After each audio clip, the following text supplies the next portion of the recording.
జై తెలంగాణ మల్లన్న. ఇక నిన్న మొన్న వచ్చి కొందరు మాట్లాడుతుండ్రు, మల్లారెడ్డి ఏం చేసిండు, మల్లారెడ్డి ఇది చేస్తాడు అది. అరే మీరు పట్టుకొని చూడండి, కరెంటు వైర్ ని పట్టుకున్నట్టు ఉండదు మల్లారెడ్డిని ముట్టుకుంటే. అందుకు అందరికీ నేర్చుకుంటున్నా, మల్లారెడ్డి మీద ఒక్కసారి మీకు చేతనైతే మీకు దమ్ముంటే ఒక్కసారి మల్లారెడ్డి మీద గెలిచి చూపించింది అని నేను సవాల్ చేస్తున్నా. మల్లారెడ్డి సార్ మీద 3 సార్లు ఓడిపోయారు ఒక్కొక్కరు.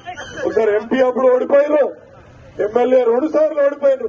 వీళ్ళు మాటలు మాట్లాడతారు. ఏం చేసిరా వీళ్ళు వచ్చి వీడికి ఒక్క పనన్నా ఏడన్నా చేసిన ఒక్క దాఖలా ఒక్కటి చెప్పమని చెప్పురీడా. నేను ఇప్పుడే ఇండే నా పదవికి రిజైన్ చేసి వెళ్ళిపోతా. ఇలా ఒక్కటంటే ఒక్కటి చేసింది అలియాబాద్ లో. వాళ్ళు చెప్తే ఈ 2 ఏళ్ళు అయింది కాంగ్రెస్ ప్రభుత్వం వచ్చి. ఏం చేసిందా కాంగ్రెస్ ప్రభుత్వం అలియాబాద్ లో? నేను చెప్పురమ్మా, వీడికి వచ్చిన ప్రతి ఒక్కరిని నేను ఇక్కడ అడుగుతున్నా, ఒక్క పని మల్లారెడ్డి గారు అట్లా కాదు.